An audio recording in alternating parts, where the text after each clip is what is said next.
The Janissaries: Origins, Evolution, and Impact. The Janissaries were a highly significant military force within the Ottoman Empire. Initially, they were primarily composed of Christian boys conscripted through the Devshirme system, who were converted to Islam and trained as soldiers. While often portrayed as a uniquely powerful and innovative force, their formation was part of a broader historical practice of using slave soldiers, which was employed by other groups, such as the Byzantines, Seljuks, and Abbasids. The Devshirme involved taking young boys, typically between the ages of 7 and 14, though some sources indicate they could be up to 20, with training starting around age 13, from Christian families in the Balkans, though not generally from towns. This levy was not an annual event but occurred periodically, based on the empire's needs, usually every 1 to 7 years, and the number of boys taken was relatively small. While the number varied, the total intake could reach up to 8,000 boys from the Balkans and Anatolia in a single year. The selected boys were converted to Islam, and then were rigorously trained as soldiers for service in the Janissary Corps, or for other positions in the Ottoman administration, including apprenticeships in the navy, or at construction sites. This system was initially intended to provide a loyal military force directly under the Sultan's control, counterbalancing the power of other groups such as the Turkish tribal warriors. It's also important to note that the Ottoman practice of using slave soldiers developed over time, drawing on prior examples from the region. The Byzantine Empire used foreign troops, while the Seljuks used slaves as troops and administrators. The Abbasids had the Ghulam system, which enslaved non-Muslims for military service. These are all examples of other entities using slave soldiers, but in the case of the Ottomans, the system of the Devshirme was unique and institutionalized. The system was suspended by Murat IV and essentially disappeared by the mid-17th century. The Janissaries played a crucial role in Ottoman military campaigns and were seen as a powerful tool of the empire. Over time, however, the Janissary Corps evolved significantly, and its composition and function changed. The corps grew in numbers, from around 10 to 12,000 men to over 100,000 by the 19th century, and began to include the sons of Janissaries and other Muslims. As the use of firearms increased, the corps expanded to become one of the largest contingents in the army. The system became less focused on newly converted recruits, shifting its emphasis from military duties to local interests and trade. By the 17th century, the Janissaries had become a privileged class with considerable influence, sometimes acting as a disruptive force within the empire, challenging the authority of the Sultan, and would often mutiny if they were not paid or if they felt their interests were threatened. The Janissaries and Bulgarian national identity. Bulgarian nationalists in the 19th century strategically used the image of the Janissary to construct a narrative of Ottoman oppression. They portrayed the Janissaries as a symbol of the Turkish yoke, emphasizing their role as enforcers of a brutal and unjust system.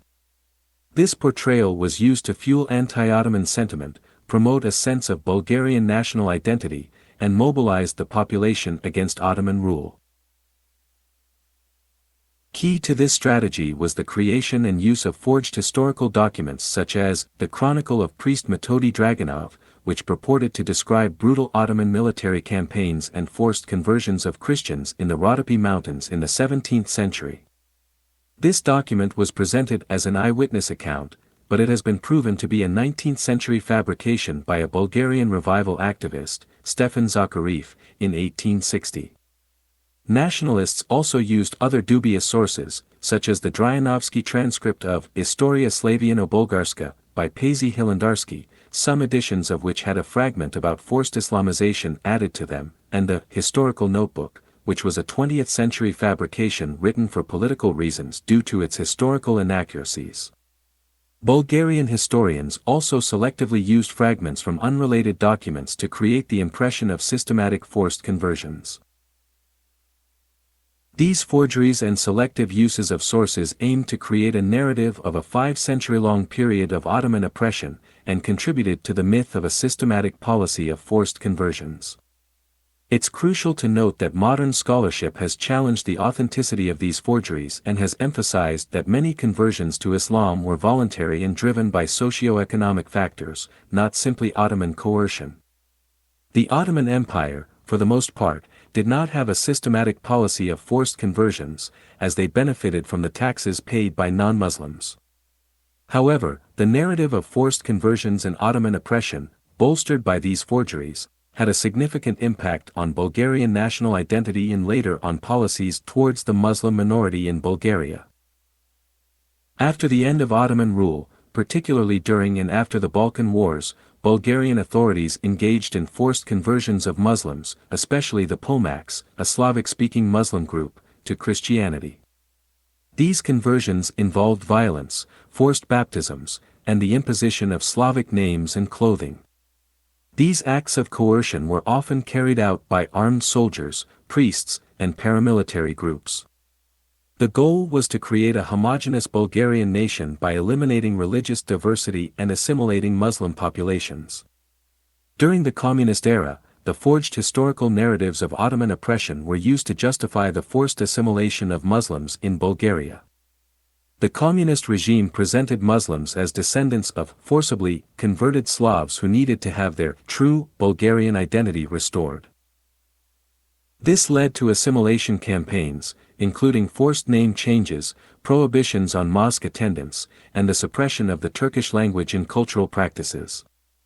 These policies, aimed at creating a unified Bulgarian identity, mirrored the nationalist narratives from the 19th century, and were supported by the same forged sources. The Communist Party even described the pre-communist police as a Janissarian police gang to create the idea of betrayal of the Bulgarian nation. In summary, the Janissaries, initially a powerful military force within the Ottoman Empire, became a potent symbol of oppression for Bulgarian nationalists. Forged documents and selective historical narratives were used to create a sense of victimhood, fuel anti-Ottoman sentiment, and, later, to justify the persecution and forced assimilation of Muslims in Bulgaria. This complex history highlights how historical narratives can be manipulated to serve political agendas, with the consequences of such actions continuing to affect minority populations in the region.